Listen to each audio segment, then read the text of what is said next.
Good afternoon. First, I'd like to thank the organizers of the meeting for inviting me to come to here and give a talk. It's really a pleasure for me to be here and share with you some of these ideas that my lab has been developing in the past 2 years, and also some of our initial progress. And on top of that, this is probably the best place for me to attend the meeting because my hometown is Shenzhen. Some of you may know that, which is just next door to Hong Kong. So thank Chris for a free trip to visit my family. Even though I could only stay home for a day, and I spent like half the afternoon sleeping with jet lag. But still, that's very good. Okay, so I'm going to tell you kind of something that you already heard in Jim's talk and in Chris' talk, which is about generating next generation biofuels, and then with a synthetic microbial consortium approach.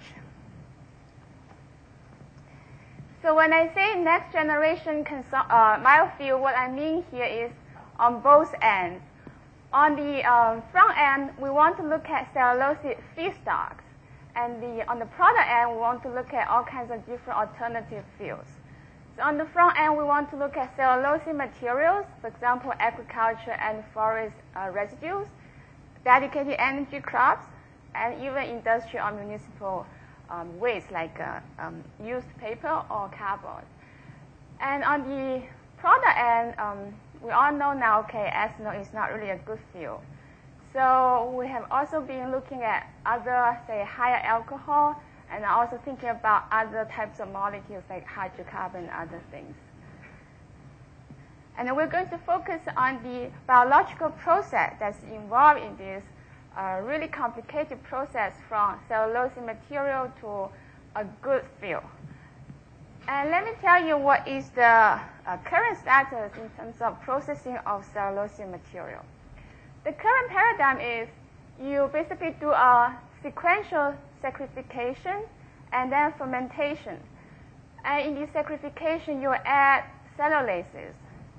So I was teaching process design in chemical engineering last year, and I asked my students to design a chemical, a plant, a biorefinery, to make a cellulosic ethanol.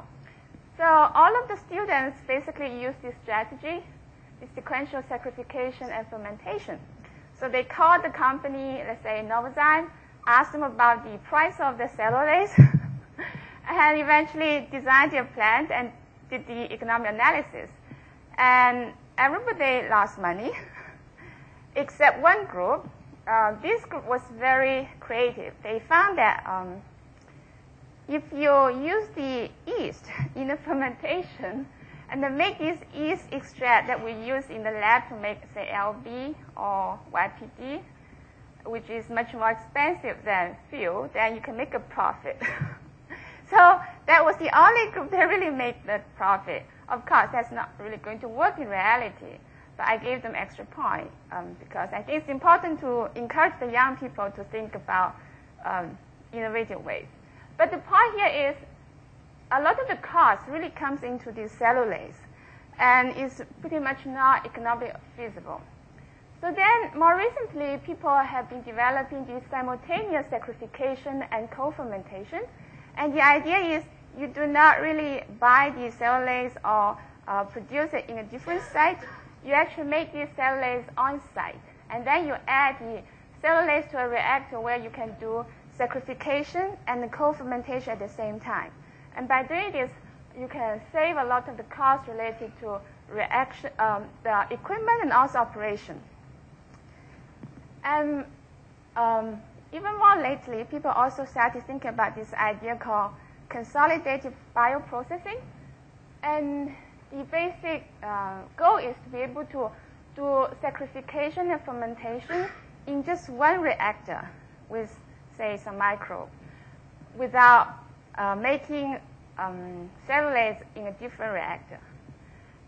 And if you compare the cost involved in the consolidated bioprocessing and the cost involved in the SSCF, the simultaneous saccharification and co-fermentation, basically you're going to save a lot also now with the CBP. And this was a study done by Lilin. You can see that if you add the on-site production of the cellulase and the SSCF fermentation together, this is the total cost. And it's almost fourfold the cost of the consolidated bioprocessing. So that's very good. But you need something that can really achieve this CBP. And currently, people have been basically trying to develop this superbug that can both do saccharification and fermentation. And our lab is trying to take a different approach, which is to design and construct a synthetic microbial consortium that is going to be able to do this consolidated bioprocessing. And this is pretty much inspired by what happened in nature. So we have been trying to mainly engineer superbug. But if you look at what happens in nature, everywhere when you look at microbes, they pretty much live in a synergistic community state. For example, in soil, in water, and also in a lot of these extreme environments, like in this hot spring water. And another example, which you also heard yesterday, was about the microbial system that live inside our body. And that now we call ourselves super organism that's walking. So we have 10 to 100-fold more microbial cells than the human cells we have. So then the question is why? Why does nature utilize communities all the time? Of course, it's very hard to really dissect and understand what's happening there. And that's probably one of the reasons we haven't been trying to engineer a system in that way. And in my lab, we are very fascinated by microbial communities in general. So on one hand, we're trying to understand what's happening in the natural community. For example, by taking metagenomic sequences to see whether we can infer some of the interactions among different members. Or very recently, we also have a project on using microfluidic device to look at the human microbiota. But today, along the line of engineering, we also want to engineer a microbial consortium, a synthetic one, to do biofuel production. So this is what we want to achieve ultimately. We want to be able to take cellulose material that will give us cellulose, but also some hemicellulose, which will give us mono and oligosaccharides like pentose. And then we want to have three kinds of members in this consortium. One will be a cellulitic member that can degrade the cellulose. And then we also want to have two fermentative members, and we're going to use E. coli to do that. One will be specialized in hexose fermentation, which will take the hexose from cellulose. And we also want to have fermentative member that's specialized in utilizing the pentose from hemicellulose. And on top of that, we want to be able to coordinate and control these different members so that they can work together to make a very efficient process. Eventually, we want to get to very good biofuels, of course. So this is a very ambitious goal. And with a limited size lab at this point, basically we identify some of the bottlenecks we feel that are important. And I'm going to tell you three of these sub-projects today. The first one is about engineering E. coli to do pentose utilization. And we also use that to eventually construct a specialist that is going to produce very interesting fuels beyond ethanol. And then second, we also need to design and construct certain genetic circuits that will allow us to coordinate and control different members of a consortium. And last, I'm also going to tell you another project which is related to the isobutanol tolerance, because as I will show you, we also feel that, okay, isobutanol is a very good target for biofuel production. Okay, so why do you want to make a pentose specialist? This is because the pentose is actually a very important component from cellulose material.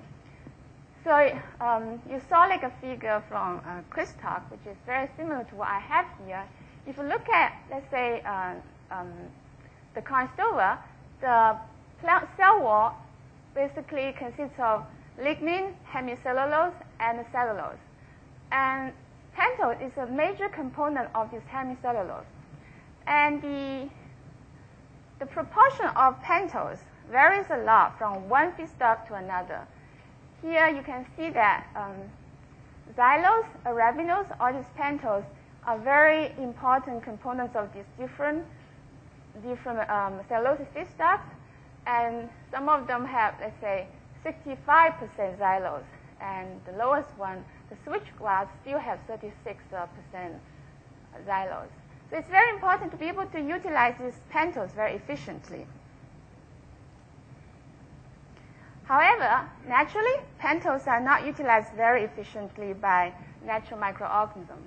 It's well known that yeast or E. coli will have this diazoxic shift, so they will utilize hexose and then pentose. And if you grow things on pentose, usually it's much slower. And also, at the end, you may have incomplete utilization of the pentose.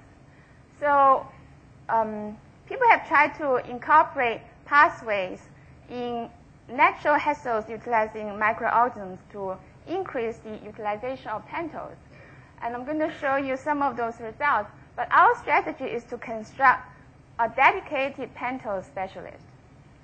And the advantage of that will be, okay, we'll reduce, we'll not have the metabolic burden of co-utilizing pentose and hexose, and it will be probably easier to optimize our pentose specialists in utilizing pentose. And ultimately, if you pair the pentose utilizer with a hexose utilizer, you have better control in response to different feedstocks. So in cellulosic ethanol production, Z. mobilus is one of the most popular organisms. And as you can see here, still, even though a lot of progress has been made, you still see a preference over glucose. A preference of glucose over the xylose in the fermentation. So this is glucose, and this is xylose, and this is the ethanol, and this is the growth.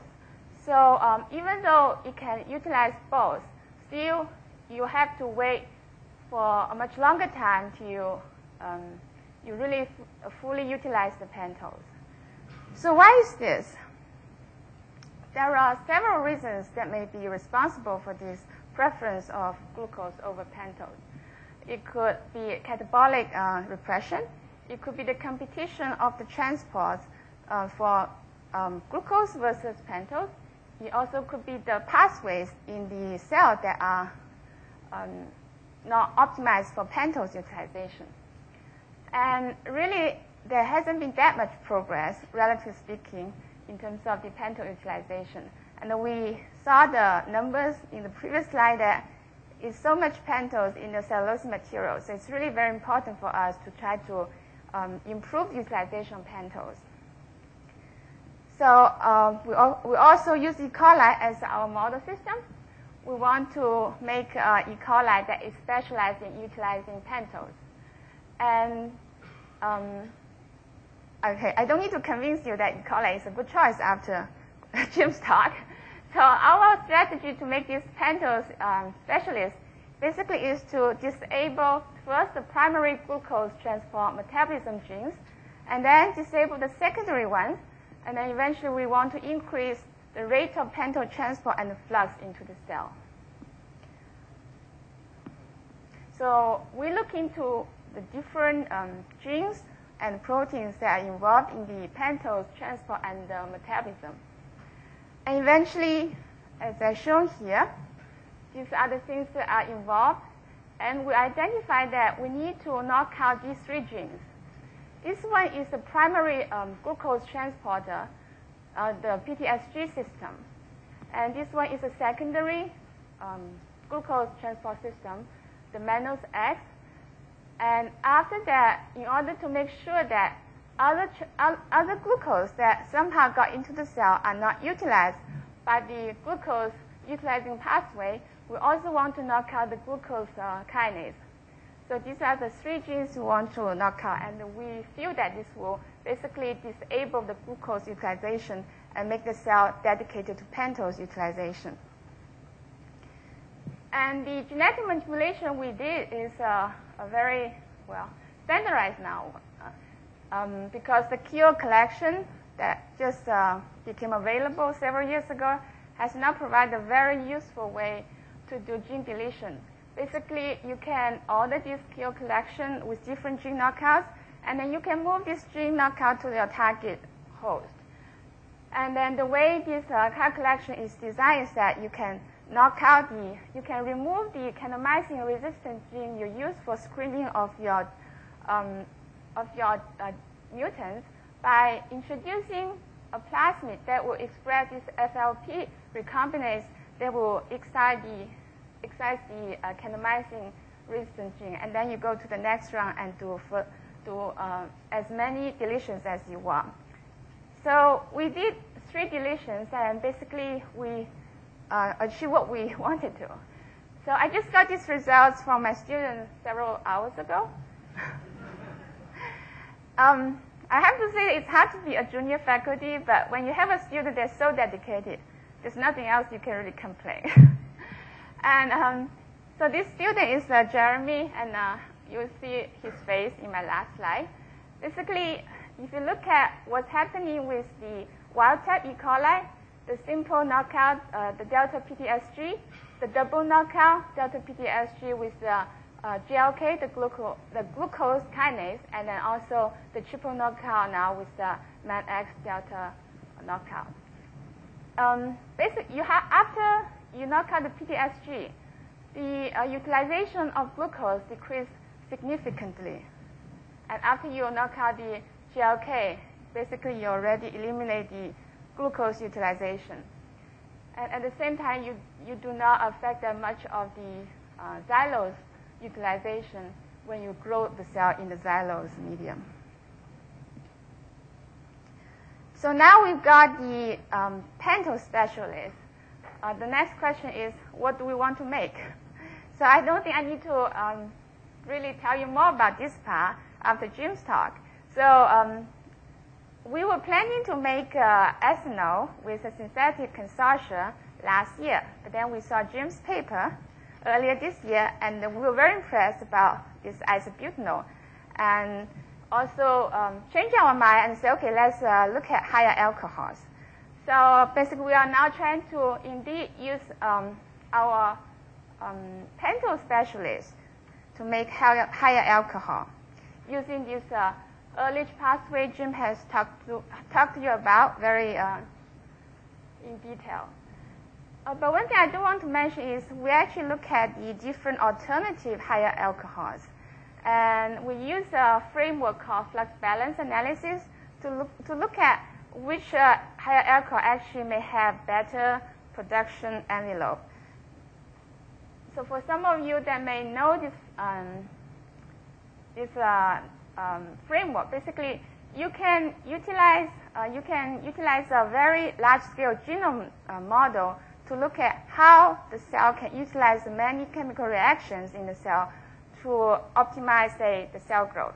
So what we do here is we set the glucose uptake to be equal to a certain value, and then we specify the amount of alcohol we want to make. And then we maximize the growth rate. So by doing this, we can generate this type of, we call the production envelope. So it's a relationship between the trade-off between the alcohol production and the growth rate. So generally speaking, the more you grow, the less alcohol you make. It's a matter of how you allocate the resources. And if you look at the different alcohols, interestingly, this is ethanol. It basically gives you the best or the highest alcohol production. But this is only the molar production. So as Jim pointed out, it's not fair to compare, say, how many moles of ethanol versus how many moles of butanol. So we also look into the energy yield instead. So we look at the heat of combustion of different molecules, and define this energy U. And now if we adjust that, the ethanol is still the best. However, the isobutanol, this black curve, now is also very good.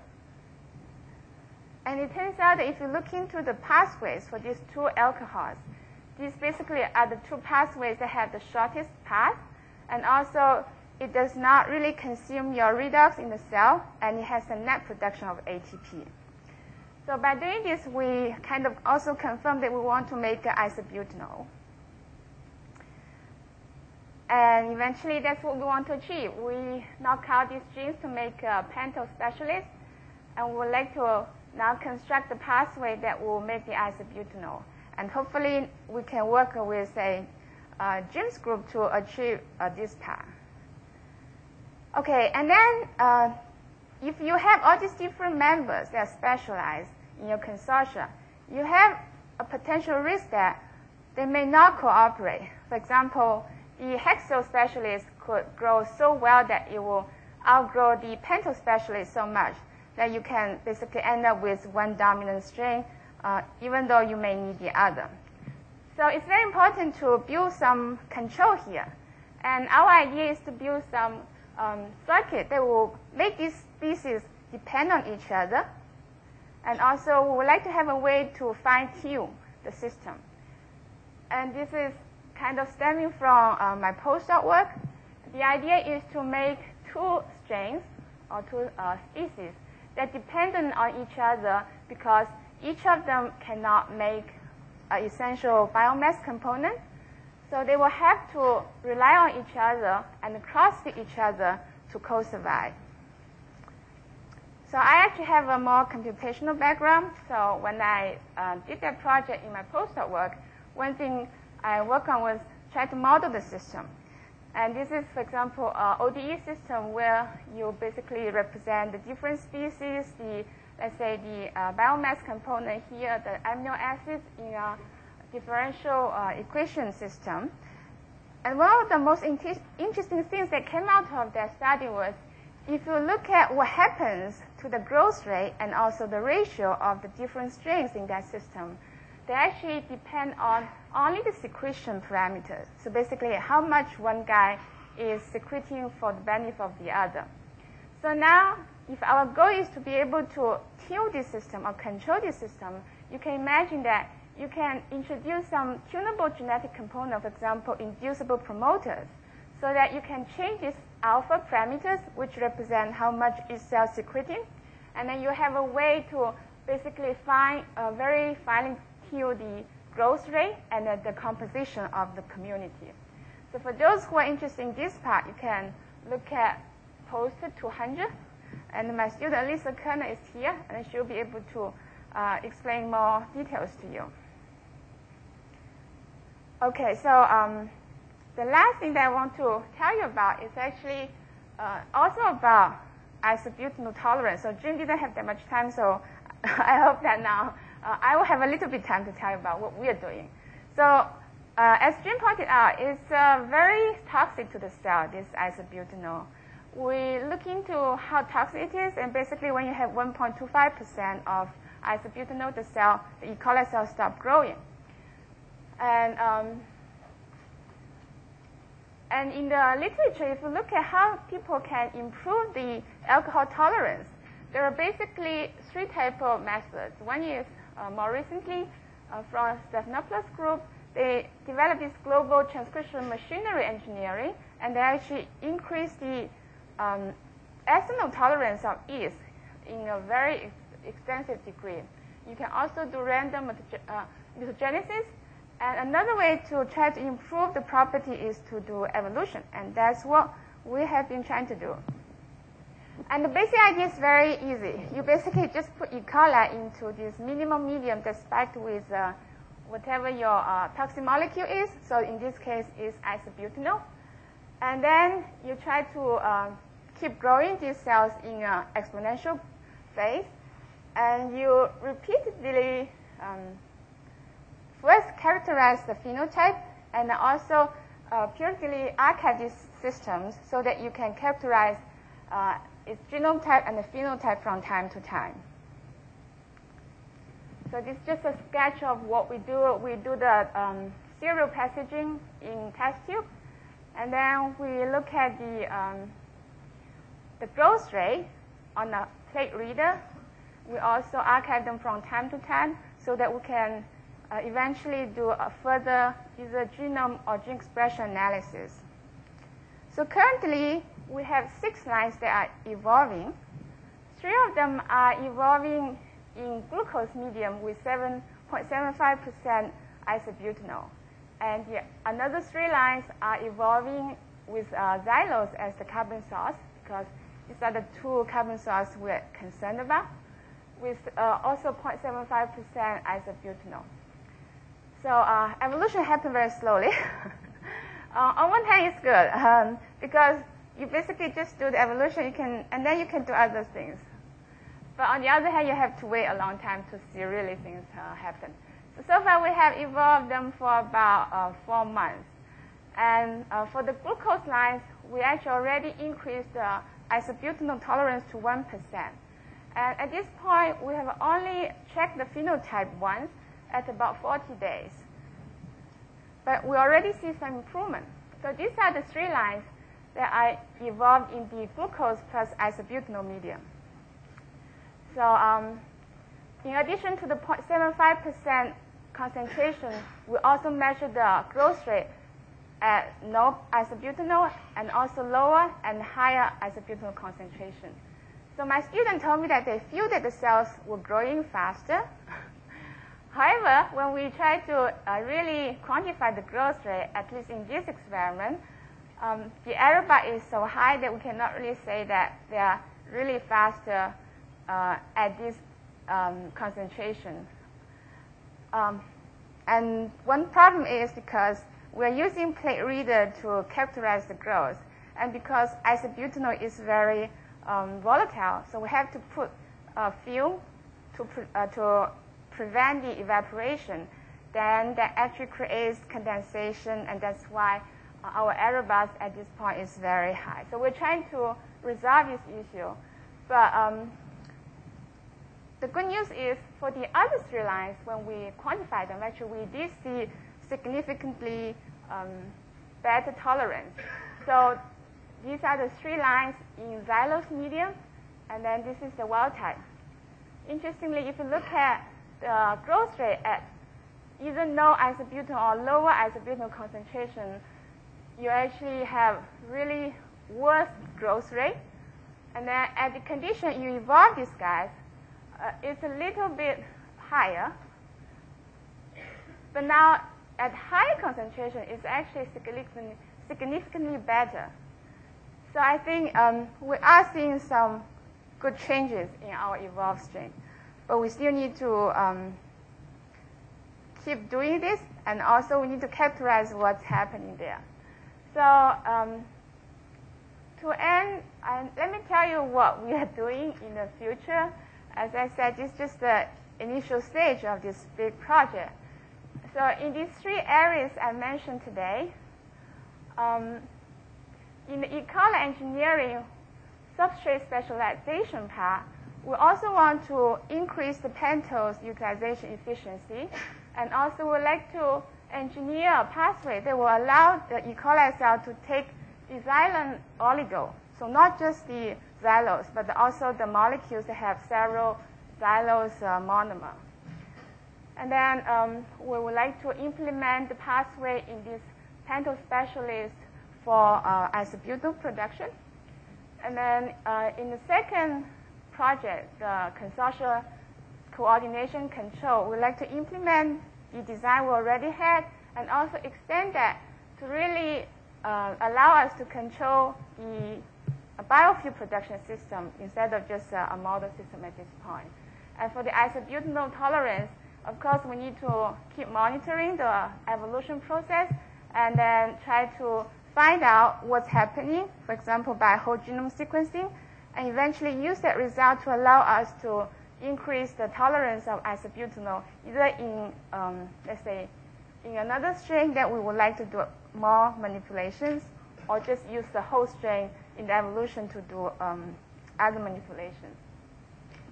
And of course, we have many other things to do if we really want to achieve this whole synthetic consortia idea for cellulosic biofuel production. And what we have in mind at this point is it's very important to develop specialists for sacrification. So we're trying to identify what are the important criteria. And for example, it has to be compatible with the fermentative members. And then we want to select certain candidate organisms and improve the properties. And of course, there are other things too. So I think my time is out, so just finish. So this is the most important slide in my talk.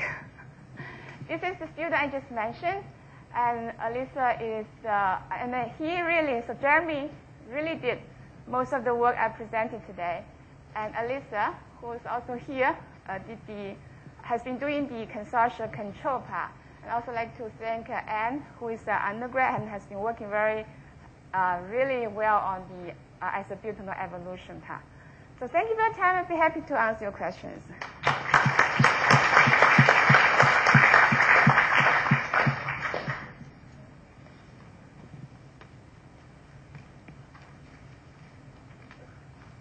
Do we have any questions?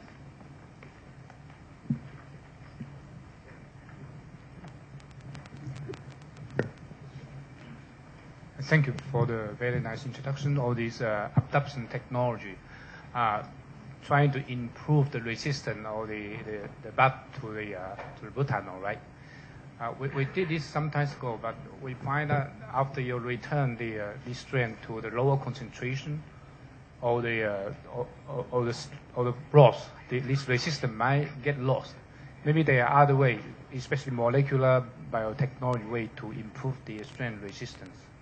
I think the key, so the question or the comment was how do you actually maintain the alcohol tolerance feature after you done the evolution and use it for your reapplication? I think the key is what really underlies this phenotypic change. So if you can identify, let's say, a very specific genetic mutation that is responsible for that, then I think you can actually transfer that. But if it's just some kind of random, for example, transpose, then it could be difficult to maintain that. Thank you. Do we have one more question? Could you comment on how do you think you pre-treat your biomass substrates, and what kind of inhibitors, whether the inhibitors, what you get there would be a problem for the co-cultures, and whether you take that into account? Okay, so the question is, what do we expect when we really use cellulosic feedstock in our system, and some of these, say, impurities will cause a problem to our microbes in the system? Yes, I actually would expect that's the case. So another part of the job will be how can we identify certain genetic manipulations that can help us eliminate those problems. And I would say maybe doing both the elucidation of what's happening there and also adaptive evolution will help us do that. So I'll thank you one more time.